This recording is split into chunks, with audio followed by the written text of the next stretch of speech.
व्यासपीठ महाराष्ट्राची सुप्रसिद्ध रिंकू राजगुरू उर्फ सर्वांची लाडकी आरतीताई, आम्ही काहीच म्हणणार, आदरणीय डेप्युटी सीओ साहेब काळे साहेब, आमचे मार्गदर्शक जे की सदैव आमच्यासाठी दिवस रात्र तयार असतात, असे आमचे मार्गदर्शक गट विकास अधिकारी विठ्ठल नागवले साहेब, अतिरिक्त गट विकास अधिकारी पुणेकर साहेब, मुख्यमंत्री ग्राम समृद्धी पंचायत राज योजना जिल्हा समन्वयक अशोक खरसाडे सर, कुटुंबी वडोली पोलीस स्टेशनचे आदरणीय गायकवाड साहेब, तांबळे साहेब, निर्डे साहेब व सर्व महाराष्ट्र राज्याची ग्रामविकास मंत्रालयाची टीम यांचं मी रुई पिंपळ्यामध्ये सर्व ग्रामस्थांच्या वतीने मनपूर्वक स्वागत करतो. मी सर्वांचा काही जास्त वेळ घेणार नाहीये, कारण की मागच्या 36 घंट्याची धावपळ झालेली आहे, त्याच्यामध्ये माझी एनर्जी बऱ्यापैकी निश्चित झाली बोलायची, त्यामुळे 2 मिनिटांमध्ये फक्त मी बोलतो. परवा संध्याकाळी 8:45 आदरणीय व्हिडिओ साहेबांचा कॉल आला की आपलं असं नियोजन झालं. ऍक्च्युली मागच्या महिन्यातच सेलिब्रिटी येणार होते, पण स्वर्गीय अजितदादांचं निधन झाल्यामुळं हा कार्यक्रम थोडासा पुढे ढकलला. तर साहेबांचा फोन आला 9:15 की असा कार्यक्रम करायचा आहे. साहेबाला म्हटलं की 36 घंट्यामध्ये कसं करणार, तर साहेब म्हटले तुम्ही करणार, आम्हाला विश्वास आहे. साहेब म्हटले आणि मी रातोरात कामाला लागलो. ऍक्च्युली मागच्या 36 घंट्यात आम्ही फक्त 4 घंटे झोपलो असतो.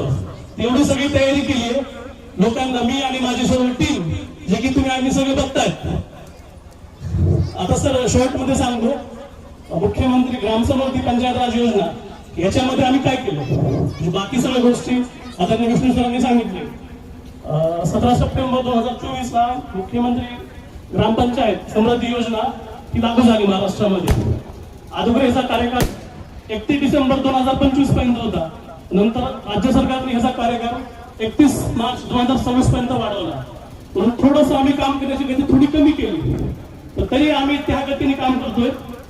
सर्वप्रथम आम्ही गावामध्ये एक टीम बनवली जे आपल्या गावामध्ये कुठल्या कुठल्या गोष्टी आवश्यक आहेत. मेन इन्फ्रास्ट्रक्चरचे कामं झाले होते, ड्रेनेजचे कामं झाले होते, वॉटर सप्लाय पाणी पुरवठ्याचे कामं झाले होते. महिलांसाठी विशेष काय करता येईल आम्ही याची सुरुवात केली. दिवाळीमध्ये त्याचा आम्ही मुहूर्त चांगला साधला. सर आणि मॅडम सगळ्यांना सांगू इच्छितो, आमच्या ग्रामपंचायत कार्यालयामार्फत गावातील साधारणतः 20-21 विधवा महिलांना आम्ही प्रत्येकी 1000 रुपयांचा चेक दिला. माझे आजोबा स्वर्गीय यादव फाउंडेशन मार्फत 1000 रुपये कॅश दिले, एक साडी दिली आणि 1500 रुपयाचा किराणा भरून दिला आम्ही अशा 21 विधवा कुटुंबांना. परत आम्ही गावातील 17 अपंग लोक आहेत त्यांना 1000 रुपयाचा चेक, 1000 रुपये कॅश, किराणा किट आणि एक साडी असं सगळं वाटप केलं असतं. काही अपंग लोक जेंट्स होते पण साडी त्यांच्या घरच्यांना कामाला घेऊन दिलेली. त्यानंतर आम्ही 3 डिसेंबर रोजी महिलांसाठी आम्ही एक काम बनवलं. गावातील 165 सगळ्या महिलांनी तपासणी केली, त्याच्यामध्ये भरपूर लोकांना आजार होते ते सापडले, डिटेक्ट झाले. भरपूर काही गोष्टी आरोग्य विभागाने हे केल्या, त्यांना निदान करण्यासाठी त्यांना मेडिसिन दिलं, खूप चांगला उपक्रम झाला. त्याच्यानंतर योजनेअंतर्गत जे भरपूर काम आहेत ते चालू आहेत. तुम्हाला 31 मार्च पर्यंत ते सगळे कामं दिसतील. आम्ही 8 दिवसापूर्वी परळीला महा एक्सपो होता पशुधन, गावातील 110 लोक आणि 15 महिला त्यांना परळीला घेऊन गेलो होतो. एक दिवस पर्यटन दौरा म्हणून सगळे लोक पर्यटन करून आले, महापशुधन एक्सपो बघितला. त्याच्यानंतर 28 तारखेला येत्या आम्ही आदरणीय व्हिडिओ साहेबांशी एक मोठा कार्यक्रम घेऊन घोषणा करत आमच्या गावातील 100% पाणीपट्टी आणि नळपट्टी 100% वसुली करतोय आम्ही 28 तारखेपर्यंत. एक पहिला मेसेज देतो तालुक्यातून चांगला. त्यानंतर प्लास्टिक मुक्तीसाठी कॅरी बॅग्स बंद करता कापडी पिशवीचं वाटप केलंय, मागे आम्ही 500चं वाटप केलंय, आता तुमच्या हाती अनावरण करतोय. असं भरपूर काही म्हणजे हे संख्या सांगण्यासाठी, पण एनर्जी आणि थोडं एक्साइटमेंट मध्ये सांगता नाही येणार, त्याबद्दल सर्वांची माफी मागतो आणि शॉर्ट मध्ये ओळखतो. धन्यवाद. या ठिकाणी उपस्थित असलेल्या रिंकू राजगुरू या राज्य शासनाच्या वतीनं या अभियानाचं सेलिब्रेशन आणि याची प्रचार प्रसिद्धी करण्यासाठी यांची निवड झालेली आहे आणि त्या अनुषंगानं आपल्या गावाची निवड झाली आणि या गावामध्ये या योजनेच्या संदर्भात झालेली कामं असतील आणि जे आपण पुढे करणार आहोत ते पाहण्यासाठी या ठिकाणी त्या उपस्थित झालेले आहेत. या मंचावर उपस्थित असलेले आपल्या जिल्हा परिषदेचे डेप्युटी शिवसाहेब, आपले ॲडिशनल BDO, उपस्थित सर्वच टीम, आणि विशेष करून सांगायचं म्हणजे दुपारची वेळ असतानाही या गावातील उपस्थित सर्व प्रतिष्ठित नागरिक, माता भगिनी खूप मोठ्या संख्येने उपस्थित आहेत. पत्रकार बंधूही जवळपास तालुक्यातून सगळेच या ठिकाणी आलेले आहेत. खरं सांगायचं म्हणजे मयूर शेट्टी या ठिकाणी आपण या गावामध्ये केलेली सगळीच कामं या ठिकाणी सांगितलेली आहेत. प्रस्तावित करणाऱ्यांना पण या ठिकाणी सगळेच कामं या ठिकाणी सांगितले आहेत. परंतु मुख्यमंत्री समृद्ध पंचायत राज अभियान हे शासनानं यावर्षी सुरू केलेलं हे नव्यानं अभियान आहे. यापूर्वी आपण वेगवेगळे अभियान गावासाठी केलेले आपण ऐकले आहेत. खरं म्हणजे पंचायत समिती वडवणी हा वडवणी तालुकाच मुळात केंद्र शासनाच्या आकांक्षित तालुका कार्यक्रमामध्ये येतो. म्हणजे देशात जवळपास 500 तालुके हे केंद्र सरकारने या अभियानामध्ये निवडले होते आणि त्याच्यातून राज्यातले आपल्या 27 तालुके आहेत आणि या 27 तालुक्यामध्ये वडवणी हा एक तालुका आहे. आणि मागच्या 2 महिन्यापूर्वीची जर रँकिंग आपण बघितली तर राज्यामध्ये वडवणी तालुका हा पहिल्या क्रमांकाने आहे. म्हणजे अशा या राज्यात पहिले असलेल्या तालुक्याचं आपले जे तत्कालीन माजी पालकमंत्री अजितदादा यांच्या हस्ते आपल्या तालुका स्तरातील सर्वच अधिकाऱ्यांचं त्यांनी 1 जानेवारीला सन्मानित केलेलं होतं. खरं म्हणजे त्यांची आपण या ठिकाणी त्यांची निश्चितच आठवण या ठिकाणी येते. कारण की काम करत असताना त्यांनी ज्या शासनाच्या योजना आहेत त्या सर्व तळागाळातील लोकांपर्यंत कशा पोहोचतील यासाठी त्यांनी निश्चित स्वरूपातून आमच्यासारख्या सर्व अधिकाऱ्यांना एक ताकद दिली आणि काम करण्यासाठी ऊर्जा दिली होती. वडवणी तालुक्यामध्ये दिपवाळी पर्यंत आम्हाला एक घरकुलाचं उद्दिष्ट दिलं होतं. म्हणजे पूर्ण जिल्ह्यासाठी 50,000 घरकुलं पूर्ण करावीत विविध योजनेतली, असं पालकमंत्र्यांनी आम्हाला सांगितलं होतं. आणि आमच्या DRDO विभागाच्या वतीनं हे दिलेलं प्रत्येक तालुक्याचं टार्गेट वडवणी तालुक्यानं जे आम्हाला 50,000च्या मर्यादेत जे टार्गेट दिलं होतं ते आम्ही 150% पूर्ण केलं.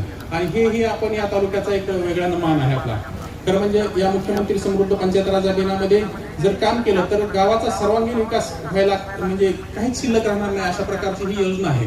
आणि याच्यामध्ये बघितलं तर आपण या ग्रामपंचायतीनं नरेगाच्या माध्यमातून सांगायचं झालं तर रस्त्याच्या दुतर्फा असेल, गावात येताना त्या जो रस्ता मेन आहे त्या रस्त्यावर 3100 झाडं हे या योजनेच्या माध्यमातून लावलेले आहेत. हे 3100 झाडामध्ये आपल्याला फळाची झाडं पाहायला मिळतील, सावलीची झाडं पाहायला मिळतील, शोभिवंत झाडं पाहायला मिळतील. हे सगळे कामं झाले. इथं घनकचरा व्यवस्थापनचं काम अतिशय चांगलं झालंय. सरपंचानं सांगितलं की इथं प्लास्टिक मुक्त करायचंय. गावात असं या ठिकाणी बसलेलं आहे. खरं म्हणजे पुनर्वसन झाल्यामुळे हे गाव इकडे आलं. गावाचं क्षेत्र अतिशय कमी आहे, परंतु या कमी क्षेत्रामध्ये कष्टकरी लोक ही मोठ्या प्रमाणात आहेत. आहे ह्या जागेत त्यांचे दुबार तिबार पीक कसं घेता येईल यासाठी त्यांचा प्रयत्न आहे. बाजूलाच एक साठवण तलाव आहे. खरं म्हणजे निसर्गानं संपन्न असं हे गाव आहे. आणि निश्चित स्वरूपामध्ये आपल्या म्हणजे लोक बाहेरच्या तालुक्यातील, बाहेरच्या गावातील बघायला येतील अशा प्रकारचं मॉडेल विलेज आपल्याला भविष्य काळामध्ये हे रुई ग्रामपंचायतच्या स्वरूपातून आपल्याला पाहायला मिळेल. अशा प्रकारची पंचायत समिती प्रशासनाच्या वतीनं आमच्या सगळ्या या अभियानाच्या वतीने मी या ग्रामपंचायतीतून अपेक्षा करतो. आणि पुढं प्रत्येक व्यक्ती हा कसा अभियानात समाविष्ट होईल, आपल्याला प्रत्येकाला कसा वेगवेगळ्या योजनेत कसं सहभागी नोंद करता येईल यासाठी निश्चितच आम्ही पंचायत समिती असेल किंवा सगळ्या शासनाच्या आपल्या योजना असतील या सगळ्या योजनेमध्ये कसं गावाला आपल्याला मध्ये घेता येईल यासाठी आपला प्रयत्न राहणार आहे. तुम्ही सगळेजण इतक्या उत्साहानं आहात. निश्चितच आपलं गाव या पहिल्या वर्षाच्या स्पर्धेमध्ये टॉप 3 मध्ये जिल्ह्यामध्ये यावं अशा प्रकारची मी या ठिकाणी शुभेच्छा देतो आणि थांबतो. ती फिल्म आहे. खऱ्या आयुष्यात मी काम करून 12वीला मला 88% होते. तर पोरांना सांगा असं काय करू नका म्हणावं, अभ्यास नीट करा. आणि तुमचा आवडता डायलॉग, मराठीत सांगितलेलं कळत नाही, इंग्लिश मध्ये सांगू. I love you, thank you. माझा नमस्कार. मी काय फारसा कोणाचा वेळ नाही घेणार. मला वाटतं सगळ्यांनी सगळंच सांगितलं.